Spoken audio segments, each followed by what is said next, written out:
দীপাঙ্কর দাস, আমাদের লোকনাথ গবেষক বাবু তপন জামানজি, শ্রী শ্রী লোকনাথ ব্রহ্মচারী আশ্রম বামদিয়া বিগত কমিটির সাধারণ সম্পাদক বাবু বিজয় মোদী, শাখা বাবু অঞ্জন বসু, মঞ্চে উপস্থিত বাবু সলিম চৌধুরী এবং অন্যান্য নেতৃবৃন্দ, সবাইকে আমার প্রণাম। চট্টগ্রামবাসী আসলে অত্যন্ত ধন্য, পূর্ণবান এবং গর্বিত। এই কারণে বাংলাদেশের যে 64টি জেলা আছে চট্টগ্রাম আমার অত্যন্ত প্রিয়। এই কারণে আমি দীর্ঘদিন চট্টগ্রামে ছিলাম। আমার লেখাপড়ার একটা বড় অংশ এই চিটাগাং করেছি, প্রায় 10 বছর চিটাগাং ছিলাম। এই অনেক প্রিয় জেলা এটা আমার। আজকের এই অনুষ্ঠানে উপস্থিত থাকতে পেরে আমি অত্যন্ত আনন্দিত। আমি আমার বক্তব্যটাকে দুইটা ভাগে ভাগ করব। প্রথমত আমি আলোচনা করতে চাই ইসলুক নিয়ে, যেটা আজকের অনুষ্ঠানের মূল বিষয়। ইসলুকের যে গণতন্ত্রের প্রস্তাবে গণতন্ত্র মানে প্রথম যে মিটিংগুলো হয়েছে সেটাতে বলা হয়েছে যে ইসলুকের উদ্দেশ্য হবে লোকনাথ ব্রহ্মচারী বাণী দেশে এবং বিদেশে ভক্তদের মধ্যে প্রচার করা এবং অন্যান্য যেসব উদ্দেশ্য আছে তার একটি অন্যতম উদ্দেশ্য হলো যে লোকনাথ মন্দির জায়গায় আছে সেগুলো আমাদের সমন্বয় সাধন রেখেছে। তপন দেওয়ানজি খুব আমার মনে হয়, যদিও আজকে গঠনতন্ত্র দেওয়া হয়েছে, এখানে জমা দেওয়া হয়েছে, এটা আমার মনে হয় অত্যন্ত প্রাথমিক গঠনতন্ত্র। এটিতে আমাদের সনাতন ধর্মাবলী যারা প্রতিনিধি আছেন চট্টগ্রাম শহরের সম্পূর্ণ জায়গায় যারা আছেন জেলা অনুযায়ী তালিকা করে এটার সফট কপি বা হার্ড কপি পাঠিয়ে সবার মতামত নেওয়া দরকার। সকলের মতামত নিয়ে কিভাবে ইস্যু গঠিত হতে পারে, কি উদ্দেশ্য থাকবে, কিভাবে কমিটি করবে, কিভাবে কেন্দ্রীয় কমিটি হবে, কিভাবে জেলা কমিটি হবে, এই সবগুলো এই গঠনতন্ত্র থাকতে হবে। এবং এই গঠনতন্ত্র যদি আমরা কমিটি করতে পারি তাহলে আর কারো কোনো বক্তব্য থাকবে না। আর যদি আমরা কয়েকজন মিলে একটা প্রজেক্ট কমিটি করি তাহলে অনেকেরই বক্তব্য থাকবে এবং অনেক বিষয় এই গঠনতন্ত্রে অন্তর্ভুক্ত হবে না। আমি অনুরোধ জানাবো যে গঠনতন্ত্র কমিটি হতে এটা যে কমিটি আছে এটা আমার মনে হয় যে আমরা কোনো গঠনতন্ত্রের বাইরে কমিটি করেছি, এই কমিটি মেয়াদ খুব বেশি থাকা উচিত না। একটা গঠনতন্ত্র তৈরি করে গঠনতন্ত্র একটি কমিটি করা উচিত। আমি যে কথাটি আগে বলছিলাম যে আমি কোনো সংগঠনে ইস্যুতে থাকলাম কি থাকলাম, জেলাগুলি থাকলাম কি থাকলাম না, এটা কিন্তু নির্ভর করবে যদি আমি বাবাকে বিশ্বাস করি, যদি আমি বাবার বাণীকে বিশ্বাস করি। বাবা কিন্তু বলেছেন ওনার আচরণ ধরার জন্য। আমরা যদি বাবার আচরণ যদি ধরি তাহলে কিন্তু আমরা গঠনে থাকলাম কি থাকলাম না এটাকে মনে করবো না। আমি মনে করবো যে আমি বাবার একজন ভক্ত, আমি বাবার কাজ করতে চাই। আমরা সনাতন ধর্মাবলম্বীরা যে যেখানে আছি, আমরা এখানে তো কেউ চাকরিজীবী, কেউ তো ব্যবসায়ী, কেউ তো অন্যান্য পেশাজীবীরা আছেন। আমরা কিন্তু এখানে সংখ্যায় কত, আমরা কিন্তু এখানে ধর্ম আমরা কি বলি, আমাদের মাইনরিটি বলি আমরা, মানে কি আমরা সংখ্যায় কম, সেইটা কিন্তু আমরা যে যে অবস্থানে আছি, যে যত অবস্থানে বড় অবস্থায় থাকি না কিন্তু আমি সরকার এত সর্বোচ্চ পর্যায়ে ছিলাম, আমরা নিজেরা কিন্তু জানি আমাদের প্রত্যেক অবস্থান থেকে আমরা নিজেরা কে কতটুকু শক্তিশালী এককভাবে আমরা প্রত্যেকে কিন্তু জানি। আমার অবস্থান আমি জানি, আপনার অবস্থান থেকে আপনি জানেন। এবং এই দেশে আমরা অনেককেই সনাতন ধর্মে আমরা দেখি যে অনেক বড় পজিশন, অনেক ভালো অবস্থান আছে, কিন্তু ব্যক্তিগতভাবে কথা বলে বুঝতে পারবেন তিনি কতটুকু ভালো আছে।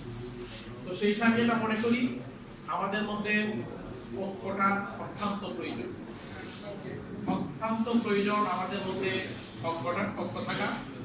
এবং এই ঐক্যের মাধ্যমে আমরা যেন একে আরেকজনের সহযোগিতায় সহমর্মিতায় এগিয়ে আসতে পারি, এটাই আমাদের মনোভাব হয়।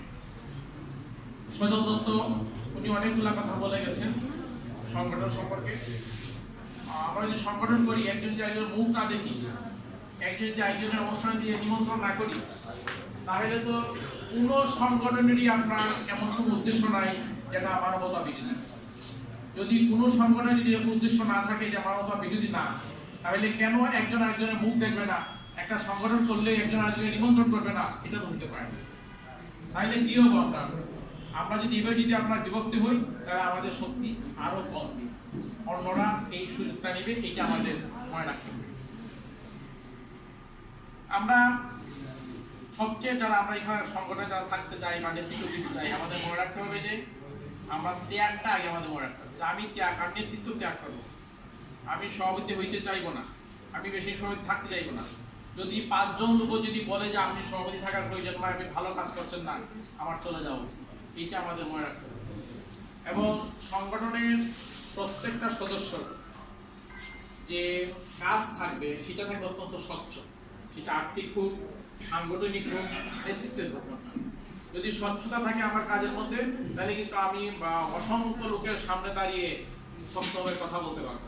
আর আমার যদি এই তিনটের যদি স্বচ্ছতা না থাকে, নেতৃত্ব, আর্থিক, সাংগঠনিক, তাহলে কিন্তু আমি সবসময় চাইবো একটা পকেট কমিটি করে। আজকে হয়তো চট্টগ্রামে এখানে 1000 লোক থাকার কথা ছিল, আমি তো এই বিষয়কে দাওয়াত করেছি, আসলে করি না কিন্তু ওনারা আসলে বিভিন্ন কথাবার্তা বলবে, আমি সেগুলো জবাব দিতে পারবো কিনা, এইটা ঠিক হবে না, তাহলে সংগঠন চলবে না। ইস্টুকের যে উদ্দেশ্য আপনার, এটা কিন্তু বলা যায় যে আপনি বছরের মধ্যে বলছেন 4 বছর আগে সংগঠন হয়েছে বলে আমি জানি না, আমি জানি যে মাত্র কয়েকদিন আগে মাস থেকে এই সংগঠনটি যখন তৈরি হয় না, একেবারেই মানে কি বলা যায়, একেবারে বীজ বপনের মতো অবস্থা, একেবারে বীজ বপনের মতো অবস্থা, সবে মাত্র বীজটা মাটিতে দেওয়া হয়েছে, সেটা অঙ্কুরোদ্গম হবে, চারা হবে, গাছ হবে, তারপরে ফুল হবে, তারপরে ফল হবে। স্কুলের ফল পেতে কিন্তু আমাদের অনেক অনেক বাকি আছে। তো যেটা আমি বলবো যে আমাদের এই যে সময়টা আমাদের আজকে থেকে আমি ফল পেয়ে যাবো বা আজকে থেকে কিছু করে ফেলবো, যেগুলো আমি সবকিছু নোট করে ফেলবো, এটা চিন্তা করার কারণ নাই। একটু সময় আস্তে আস্তে করে, যাতে আমাদের সাংগঠনিক দিকটা শক্ত হয়, তাইলে কিন্তু এটা আমাদের বেশি দিন টিকবে। কে সভাপতি হবে, কে সাধারণ সম্পাদক হবে, এটা গঠন করে বলে দেবে, এবং গঠন করে যে সভাপতি থাকতে হবে তাদের ক্ষমতা তিনি এখানে আসবেন। আমার মনে হয় যে আমরা যদি এইভাবে আগাই, তাহলে বলতে আমাদের এটা সংগঠনটা। তবে আমি সবচেয়ে আগে এটা বলবো, আজকে যারা এখানে আছেন, এখানে আমার মনে হয়েছে যে চট্টগ্রামের মাইনরিটি সম্পর্কে আমার অভিজ্ঞতা আছে, অত্যন্ত ক্ষুদ্রাতি ক্ষুদ্র একটা অংশ এখানে, আরো অনেক বড় সংখ্যা হয়ে গেছে। তো আমার মনে হয় যে সবাইকে তালিকা করে যারা বিশিষ্ট ব্যক্তিবর্গ সবাই কাছে এই গণতন্ত্রটা পাঠান, এবং প্রত্যেক জেলায় কিভাবে নেতৃত্ব তাকে করা যায় চিহ্নিত করা, প্রত্যেক কাছে গণতন্ত্র পাঠান, এই জন্য সংগঠনটা করতে চাই। আপনাদের মতামত প্লাস এই গণতন্ত্রের উপর আমার কি মতামত থাকতে পারে, এটা আসার পরে বসে আমরা চূড়ান্ত করে হয়তো আমরা এই গণতন্ত্র চূড়ান্ত করতে পারি। তারপরে হয়তো আমরা যদি আগাই, তাহলে আমাদের এই সংগঠনটি শক্তিশালী হবে। এখন আসছি যে বারুদি আশ্রমের কথা আপনারা বলছেন, যে অনেকেই বলছেন যে বারুদি আশ্রম থেকে এটা পরিচালনা করা হয়, বারুদি আশ্রমের নেতৃত্ব থাকে। বারুদি আশ্রম কমিটি আর ইস্টু কিন্তু ভিন্ন জিনিস। বারুদি আশ্রম কমিটিটা কি? বারুদি আশ্রম কমিটি হলো আপনার বারুদি আশ্রমকে পরিচালনা করার জন্য একটা কমিটি। এটার সাথে ইস্টুকের সমন্বয় থাকতে পারে, কিন্তু এটা কিন্তু একই না। বারুদি আশ্রম কমিটি এটাকে নেতৃত্ব দিবে, এটা মনে করার কোনো কারণ নাই। বারুদি আশ্রম কমিটি কেবলমাত্র করা হয়, বা আপনাদের যে সময় আশ্রম কমিটি করে, আশ্রম শুধুমাত্র ওই আশ্রমটাকে পরিচালনা করেন।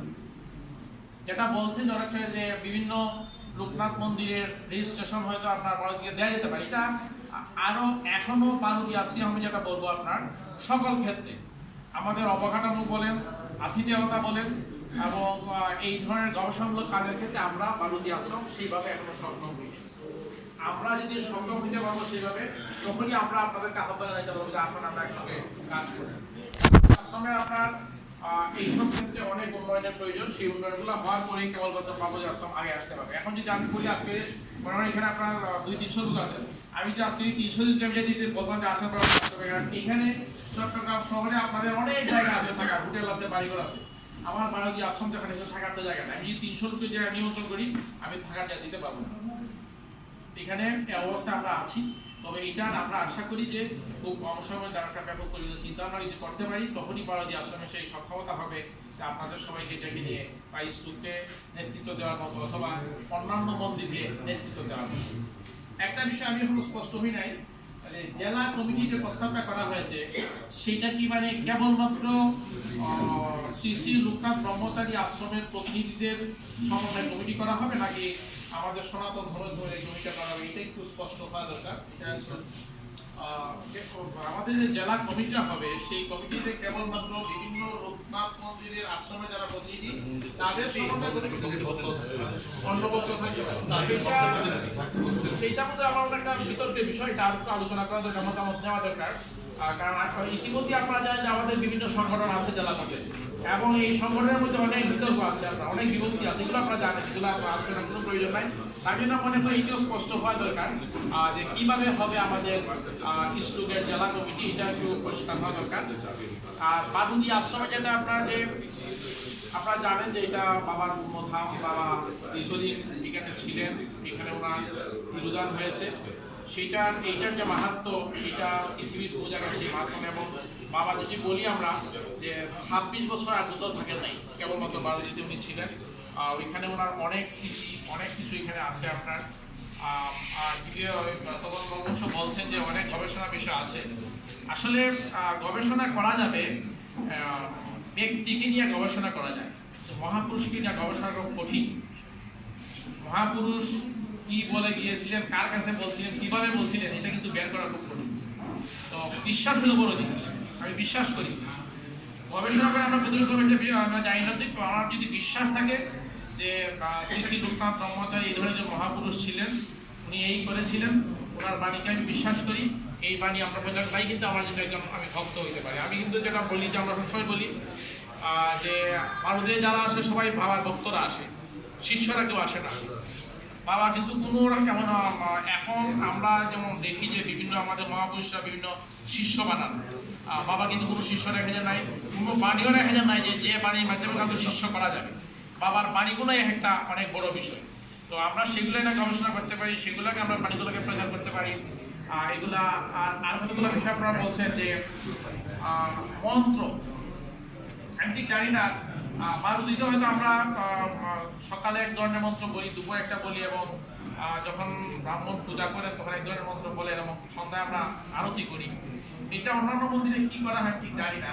তো আমার যেটা ধারণা, আমি যেটা বুঝি, আমার ব্যক্তিগত অভিজ্ঞতা, বারোদির পক্ষে বলছি না আপনার, যে প্রত্যেকটা কিন্তু আমাদের যে প্রত্যেক সময়ে যে আরতি বা আরাধনা, যেটা প্রত্যেকটার মধ্যে কিন্তু ভগবানের প্রার্থনা, বাবার প্রার্থনা। এটা কোন সময় হইলো এটা কোনো বিষয় না।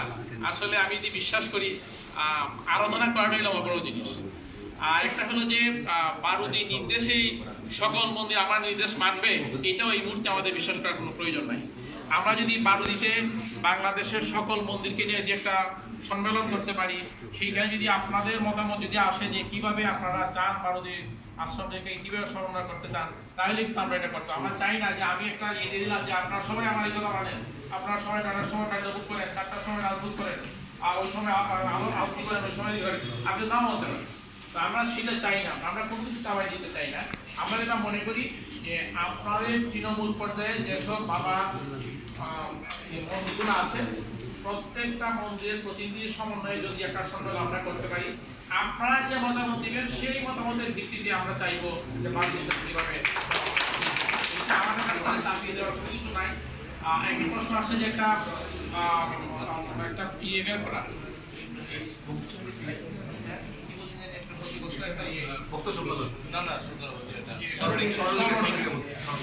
স্মরণিকা বের করতে হলে শুধু সকল মন্দিরকে সম্পৃক্ত করে স্মরণিকা করা খুব কঠিন।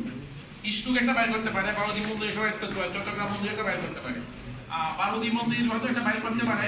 আমি জানি না এতে বলতে করে কথা বলে নেব যে উনি কি ধরনের একটা বের করতে চান প্রতি বছর কি একই রকম থিম থাকবে নাকি বিভিন্ন ধরনের থিম থাকবে, এটা আলোচনা করে তো করাই দেবে। এটা তেমন কঠিন কোনো কাজ, এটা করা যাবে।